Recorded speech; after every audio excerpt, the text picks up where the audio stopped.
মৰমৰ ছাত্ৰ ছাত্ৰীসকল, তোমালোকৰ যিটো 8 তাৰিখে হ'ব লগা টেলেণ্ট চাৰ্চ এক্সাম, এই এক্সামটোৰ কাৰণে কেইটামান ইম্পৰ্টেণ্ট মই প্ৰশ্ন উত্তৰ লৈ আহিছোঁ। তোমালোকে ভালদৰে চাবা। এনেধৰণৰ প্ৰশ্ন তোমালোকে দেখা পাবা। প্ৰথম প্ৰশ্নটো হৈছে উত্তৰ পূৰ্বাঞ্চলৰ আটাইতকৈ জনসংখ্যা থকা ৰাজ্যখনৰ নাম কি? অসম হ'ব ইয়াৰ শুদ্ধ উত্তৰ। নৰ্থ ইষ্ট মানে উত্তৰ পূৰ্বাঞ্চলৰ মাটিকালি কেই নম্বৰ স্থানত? অসম আছে 2 নম্বৰ স্থানত। নেক্সট হৈছে হাউ মেনি ডিষ্ট্ৰিক্ট ইন আছাম? অসমত কিমানখন বৰ্তমান ডিষ্ট্ৰিক্ট আছে? 35খন। অসমৰ আটাইতকৈ ডাঙৰ ডিষ্ট্ৰিক্টখনৰ নাম কি? কাৰ্বি আংলং। অসমৰ একেবাৰে সৰু ডিষ্ট্ৰিক্টখনৰ কি হৈছে? বজালি।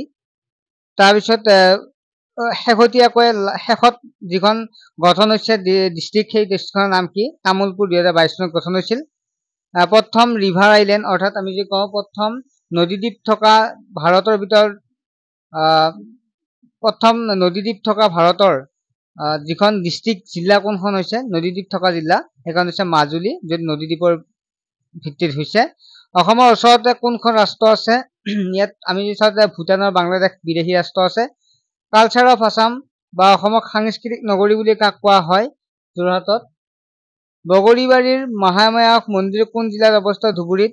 পাঁচপীৰ দৰগাহ ক'ত অৱস্থিত? ধুবুৰীত। ইয়াৰ উপৰি ধুবুৰী ডিষ্ট্ৰিক্টৰ মাজেৰে পাৰ হৈ যোৱা ৰাষ্ট্ৰীয় ঘাইপথটো ক'ত আছে? কিমান নম্বৰ? 31 নম্বৰ।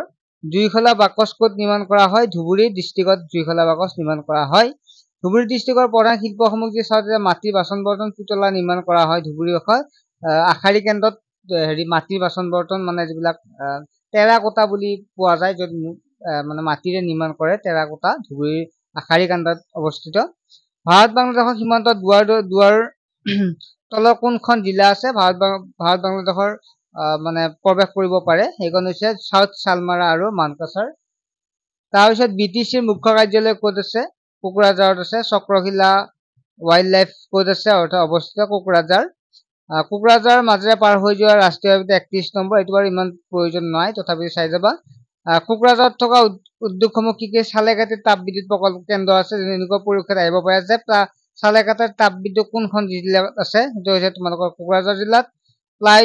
প্লাইড আছে, বাঁহ বেতৰ সঁজুলি পোৱা যায়। নেক্সট হ'ল বঙাইগাঁও জিলাৰ প্ৰধান শিল্পসমূহ কি কি? ৰেল মেৰামতি কৰা হয়। তেল শোধনাগাৰ জানাই তোমালোকে বঙাইগাঁওতো আছে। লোহাৰ সামগ্ৰী নিৰ্মাণ কৰা হয় আৰু যোগীঘোপাত কাগজ কল আছে। তাৰপিছত বঙাইগাঁৱৰ মাজেৰে পাৰ হৈ যোৱা নেশ্যনেল হাইৱে 31 নম্বৰে হ'ব। বঙাইগাঁও জিলাত থকা ব্ৰহ্মপুত্ৰৰ ওপৰত দলংখনৰ নাম কি? নৰনাৰায়ণ সেতু বঙাইগাঁও আৰু গোৱালপাৰাৰ মাজত আছে। বঙাইগাঁও যোগীঘোপা আৰু গোৱালপাৰা পঞ্চৰত্নৰ মাজত আছে। মানস ৰাষ্ট্ৰীয় উদ্যান কোনখন জিলাত অৱস্থিত? চিৰাং জিলাত অৱস্থিত। চিৰাং বাক্সা অৱস্থিত। নেক্সট হ'ল শ্ৰীজী সূৰ্য পাহাৰ কোনখন জিলাত অৱস্থিত? গোৱালপাৰা জিলাত অৱস্থিত। তোমালোকে ইমানটো নৰনাৰায়ণটো গম পালাই। সৈনিক স্কুল কোনখন জিলাত অৱস্থিত? গোৱালপাৰা মৰণৈত আছে। তলে কোনখন BTADৰ জিলা নহয়? বাক্সাখন BTADৰ জিলা বুলি কৈছে। জিলাখন বাক্সাখন হ'ব। এইটো 5খন BTAD জিলা বৰ্তমান। তোমালোকতো মনত পেলাই দিছো কি কি হ'ব। সেইখন হৈছে তামুলপুৰখন নতুনকৈ হৈছে, বাক্সা, চিৰাং, ওদালগুৰি আৰু কোকৰাঝাৰ। হাতীৰ দাঁতৰ শিল্প কোনখন জিলাত পোৱা যায়? বৰপেটাত। কাঁহ পিতল শিল্প ক'ত পোৱা যায়? বৰপেটাত সৰ্থেবাৰীত পোৱা যায়। চুপাৰী উদ্যোগ বৰপেটাত বিখ্যাত। বৰপেটাত জিলাৰ মাজে পাৰ হৈ যোৱা নেশ্যনেল হাইৱে 31 নম্বৰ হাইৱে। এইটো তোমালোকে নাচালেও প্ৰব্লেম নাথাকে, এনেকুৱা প্ৰশ্ন ইমান দেখা নাপাব পাৰা, যিটো ৰাষ্ট্ৰীয় ঘাইপথৰ বিষয়ে। নাৰিকল আহৰ সামগ্ৰী কোন জিলাত বিখ্যাত? নলবাৰীত। হয়গ্ৰীৱ মাধৱ মন্দিৰ ক'ত অৱস্থিত? হাজোত পোৱামক্কা আৰু হয়গ্ৰীৱ মাধৱ মন্দিৰ তোমালোকে হাজোত গ'লে গম পোৱাই। বস্ত্ৰনগৰী বুলি কোনখন জিলা কোৱা হয়? শুৱালকুছি কামৰূপৰ। আমচাং অভয়াৰণ্য ক'ত আছে? কামৰূপ মেট্ৰত আছে। তলৰ কোনখন জিলাত প্ৰচুৰ পৰিমাণে উৎপাদন হয়? ইয়াত জিলা থাকিব ওদালগুৰিখন যদি থাকে তেতিয়া ওদালগুৰিখনত তোমালোকে ৰাইট দিবা। অসমৰ ক'ত শুকান মাছৰ বজাৰ আছে? জাগিৰোডৰ মৰিগাঁও জিলাত আছে। জাগিৰোডত জিলাখন মৰিগাঁও ভিতৰত পৰে। আহতগুৰি ম'হযুঁজ ক'ত অৱস্থিত? মৰিগাঁও জিলাত অৱস্থিত। তোমালোকে শুনিছা আহতগুৰি ম'হযুঁজ। পবিতৰা অভয়াৰণ্য কোন জিলাত অৱস্থিত? মৰিগাঁও। লাওখোৱা ৰাষ্ট্ৰীয় উদ্যান ক'ত অৱস্থিত? নগাঁও জিলাত। নগাঁও জিলাৰ বিখ্যাত চেনিকলটো উদ্যোগটো কি হৈছে? কামপুৰ। ছাত্ৰ ছাত্ৰীসকল, আশা কৰোঁ তোমালোকে ভাল পালে। এইটো যিমান কমন হয়, মই এইকেইটা কমন হয় মেইনলি, তোমালোকে ভালদৰে চাবা। নেক্সট আমি তোমালোকক নেক্সট ক্লাছত বুজাই দিম বাকীবিলাক। তোমালোকে চেনেলটো ছাবস্ক্ৰাইব কৰি ৰাখিবা।